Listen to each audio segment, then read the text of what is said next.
Good old Cuphead, the game where every aspect of it can be made into a challenge. Welcome back to my channel, and for this challenge I decided to give myself a bit of a punishment. If you saw my previous Divine Relic run, I had exception bosses for most aisles. Now while they were exceptions for a reason, I still decided to come up with some sort of penalty.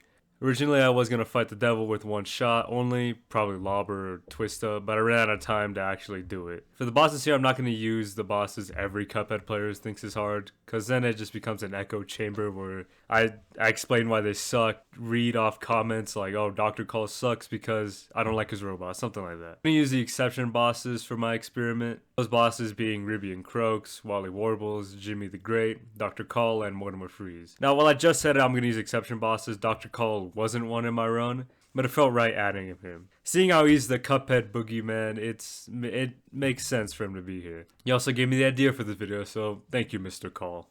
I'll jump right into the first little challenge, Ruby and Croaks.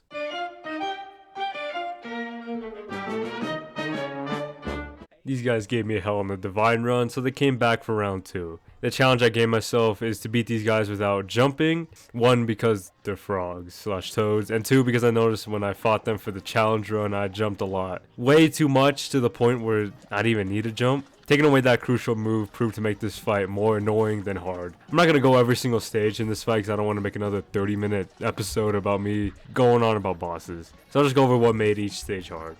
For the first stage, I had a bit of a learning curve. The main problem here was I couldn't jump over the bottom row of fireball punches that Ruby throws. For the fireflies, no difference, you can just do spread on them. I came up with this. You either using the smoke bomb dash or Miss Chalice's invincible roll, you can avoid the bottom fire punches. I'd also crouch to make sure that the second row ones wouldn't hit me. I stay safe by crouching and dashing. Also, what I did to maximize damage was crouch in the corner, ready to dash, shooting roundabout off screen so that when it would turn around, it'll end up hitting the 2 frogs, toads, whatever they are, and do the most amount of damage. Occasionally, I'd also stop to shoot the fireflies with spreads so the screen doesn't get full of just little bugs. Using Chalice is the better charm because her dash parry is really useful, as if the bottom fire punches are parryable, then you can use a dash real quick, get a 2. You have 2 cards now. It is also useful to stack up her second super, which is the Heart Shield Pal.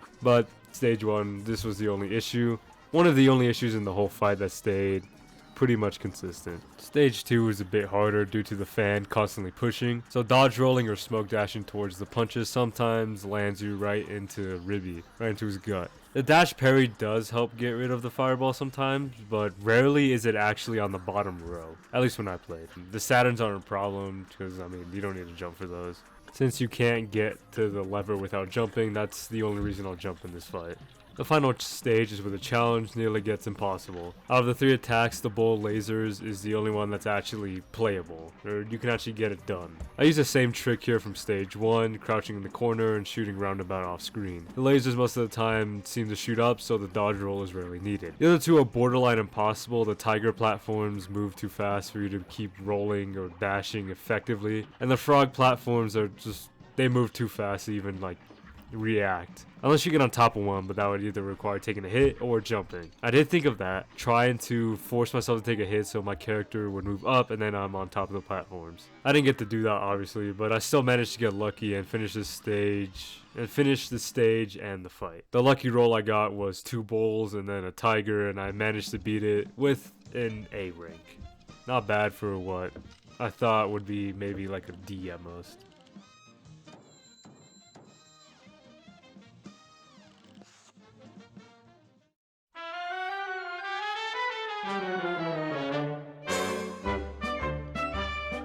I'll do a combo one real quick with Wally and Jimmy, the 2 exception bosses of Aisle 2. I'll do stage 1 of both, and stage 2 of both, and so on and so on. The obstacle I decided to build was to not use supers or X moves at all. The only way to damage these shitters was to use the bullets and the bombs, even the whetstone once in a while. Yeah, this doesn't add much of a challenge, but these bosses are already hard enough. When it comes down to Wally's first stage, nothing has changed at all. It's still a cluster flick of eggs being thrown up everywhere and weaponized children flying across the screen. I kept getting hit by the eggshells even though I knew how to avoid them. Being rusty, I slowly made it through this stage. Jimmy's first stage had some more going on with the variety of his attack. They were pretty easy to avoid because this challenge didn't have any movement restrictions, unlike the last one. I dealt with the Jewel garbage attack once, and then the cats didn't appear a single time. Since the first stages are used to charge up cards, nothing really changed. The second stage of Wally was worse than Jimmy's second stage, since Jimmy just has columns that need his face shot out. The spinning blades are annoying, but nothing here would need too much damage. Wally's second stage is a stupid bullet hell of feathers everywhere and more chicks flying around. This stage takes so long to finish since I can't do extra damage with the X moves or the nuke or anything. I was falling asleep trying to finish this stage. Nothing is too hard, so there's that, but there's still 2 more stages to slog through. This challenge sucks. For stage 3, it's easier on Jimmy's side, with Wally's annoying son coming in to get his turn. Willie is always tough to deal with due to the spinning egg shield and how quickly they close in and move out. Still though, they were avoidable, just a pain since I couldn't speed up this stage with a nuke X move. How much I wish I could blow up his fat ass. Jimmy's was much more laid back, as it's just him shooting out of his eye ovals and the mummies flying out. Due to the incredible cheese of staying at the top of the screen, only 2 ovals would actually reach the player. I would use my patent pending trick of dropping bombs on him like deuces. Now we reach Wally's final stage and Jimmy's second to last stage. This dude Jimmy's hugging up most of the damn video. Wally's is easy, just slow like the others. Usual tactics are used here, bombing him and occasionally having to shoot his heart. Again, when it comes to Wally's run, it's just a matter of how bored I was willing to get, cause the whole fight took me almost 3 minutes. I got a C+ cause I barely survived. Let's check on Jimmy, who I'm sure I'm not having trouble with. Actually, yeah, I'm doing pretty good. Even managed to get a cheeky axe berry in there, so I'm not too bad at a stage. The bullet turban is annoying, but what isn't this damn fight? Jimmy's final stage was pretty much a breeze too, due to how much I've had to do it. The triangles tripped me up a few times, but that didn't stop me from defeating Jimmy. I beat him quicker than Wally and with a better grade. B-. Let's now move on to Dr. Balls and his robot.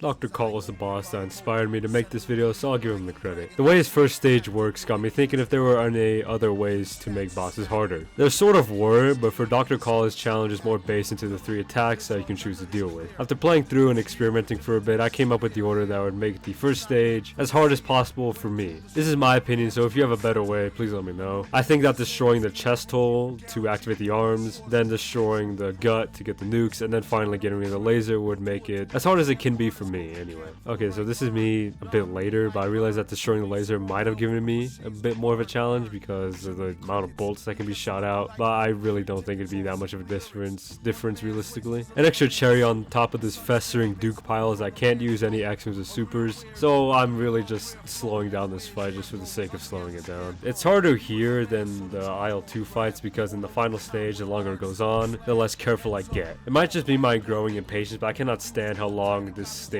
goes on for. It feels like I'm here for eternity, just mindlessly shooting this Eggman ripoff as I avoid some of that pure stuff. But since the hard part was in the beginning, I beat Dr. Call with an easy B.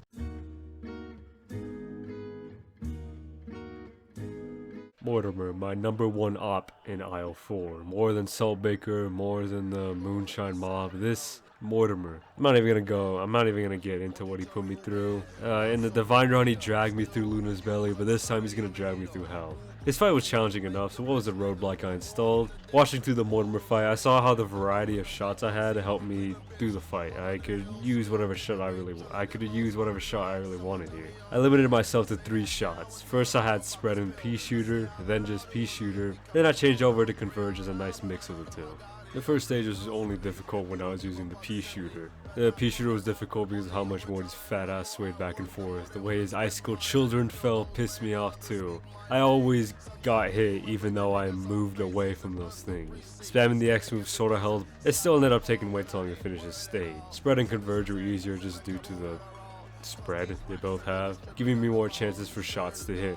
The spread X move was basically useless, but I mean, the converge X move was good even if I didn't use it that much. Stage 2 was easier because of how little Mortimer / the ice monster actually move. Yeah, he rolls around, but he's such a big target that he can't miss. Popsicle bats are annoying to deal with as usual, but the only real challenge here. The blades are easy because Chalice's double jump is super OP.